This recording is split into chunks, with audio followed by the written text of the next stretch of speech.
and to walk along a wooden walkway which has been constructed. This is, I believe, the limousine which the President was in, and I'm not sure. It is. The President and Mrs. Nixon are in it. Are they still in it? We can see it from our...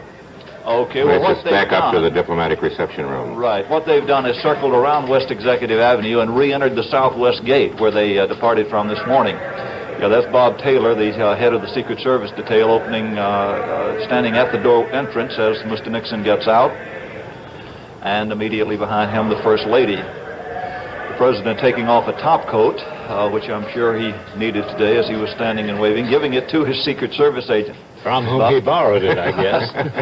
Agent Taylor. Fortunately, they're about the same size. And now he goes back into the reception room.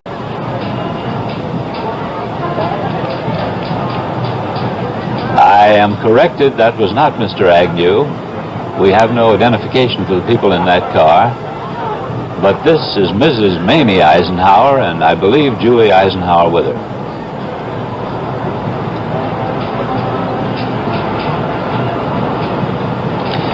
Tom Jarrell, come in. Yes, the motorcade is now moving out of the driveway, heading toward the southwest gate. It's moving very slowly, and the front car is the President and Mrs. Nixon and their escort committee. Immediately following them in another long black limousine is Vice President and Mrs. Agnew, and those from the Hill that are escorting them. Everyone moving very slowly, getting the motorcade in line. First, the President's car. Immediately behind that will be an open convertible with Secret Service agents who, of course, always provide protection for the President in motorcades like this. Immediately behind that will be the Vice President's car and the Vice President's Secret Service detail. Then in limousines trailing on around the circular driveway are members of Congress and members of the Nixon family, along with Mrs. Mamie Eisenhower, all about to pull away from the White House now for the drive up to the Hill. Well, that stand there is where the Secret Service men and the police guard the gates to the White House, the white stand in the middle of the picture. As this procession begins, we'll have more on Inauguration 73 in just a moment, right after this message.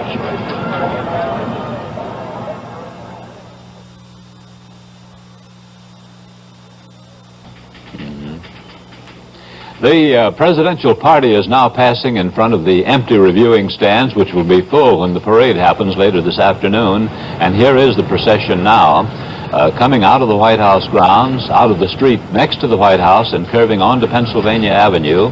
The building in the rear there is, I believe, the Treasury building. And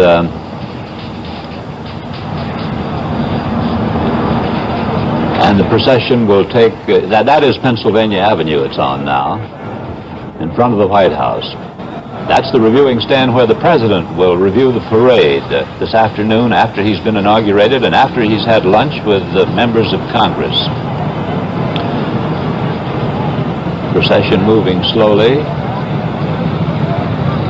past the stands that are directly in front of the White House.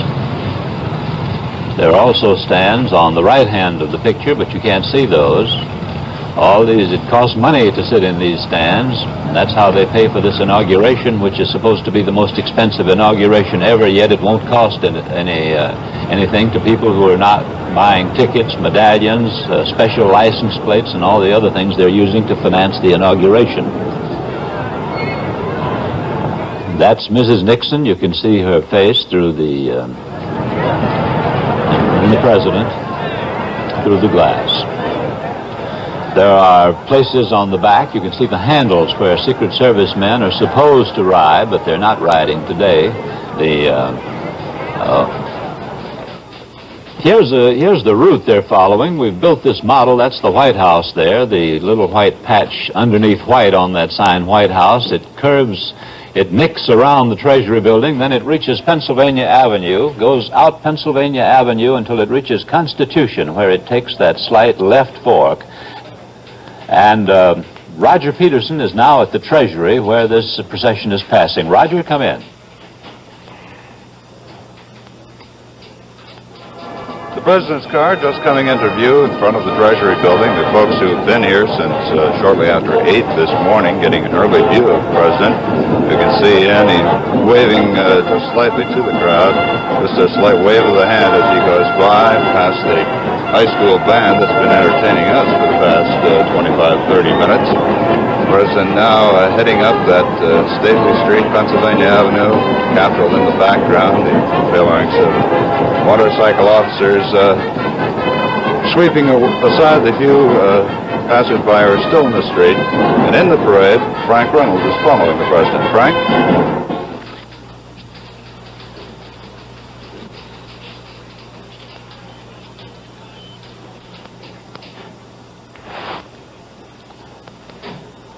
Frank Reynolds is in a car right behind the President's, but we haven't been able to contact him. However, Virginia Sherwood is on the route.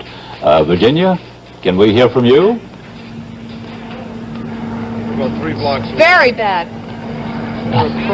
Virginia? Hello there. Yes, here we are in front of the Justice Department. The presidential car is just coming up Pennsylvania at the other end of Justice. We're, of course, at 9th, and it will soon be passing us. I have a hunch that the President and the First Lady are glad to be inside an enclosed car today. It's a lot colder, as Harry said earlier, than the weathermen thought it would be. The crowds have not gathered here at Justice yet. I think it's probably too cold and they're waiting, but there are bands standing by, emergency units standing by. And we're waiting now for the presidential car, the first car, to get here to the Justice Department. It is along the side of Justice now and coming our way. You can see it with the presidential seal there on the door. Crowds beginning, though, not those in the stands, but beginning to stand along the street, those who perhaps could not afford a ticket, standing here waiting to wave to the President and Mrs. Nixon, and the whole motorcade now can be seen coming up Pennsylvania Avenue toward the Capitol, and the motorcycle escort now, the motorcycle escort passing us in the presidential car. And let's go to my colleague Bill Zimmerman, who's up there at 3rd in Pennsylvania. We can just see the headlights of the motorcade as it approaches the point where I'm standing at Pennsylvania and Constitution Avenues. The headlights of the motorcade. A rather thin crowd so far gathered here on this very brisk and chilly morning. A number of people have been here for an hour, hour and a half, some of them wrapped in blankets, sitting on the curb for a good view. And now the lead motorcycles are approaching us here. They're moving at a pretty good clip along Pennsylvania Avenue. And when they get to where Pennsylvania and Constitution separate here, they'll go on up Constitution, up Capitol Hill toward the Capitol.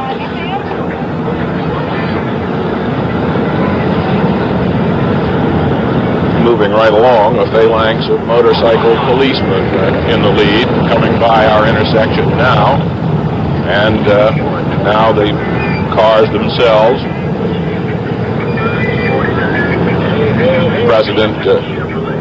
President going by now. Bill Zimmerman at 4th and Pennsylvania Avenue. Well, the President should be arriving at the Capitol in 2 or 3 minutes, but meanwhile we'll have more on Inauguration 73 in a moment after this message.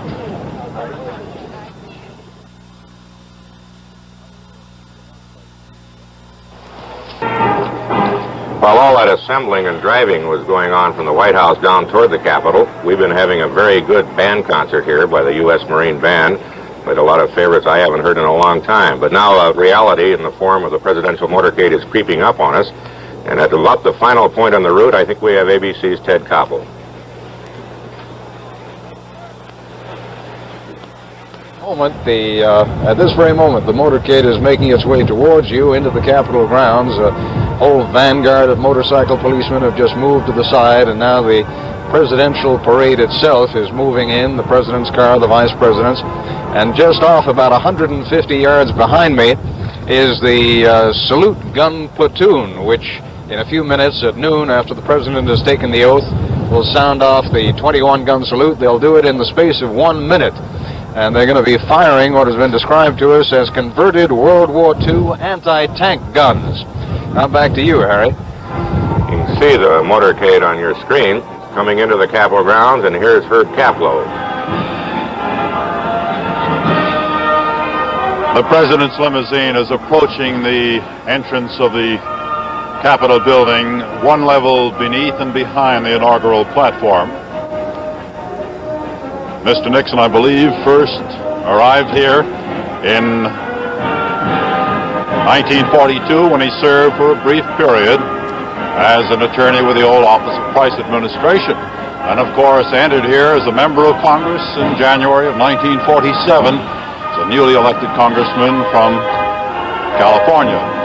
Mr. and Mrs. Nixon, followed by the Congressional Joint Chairman of the inaugural committee, Senators Cook of Kentucky and Cannon of Nevada, now in the building, making their way upstairs, where they will stop briefly before emerging on the inaugural platform, which is superimposed over the Capitol steps in the Capitol Plaza.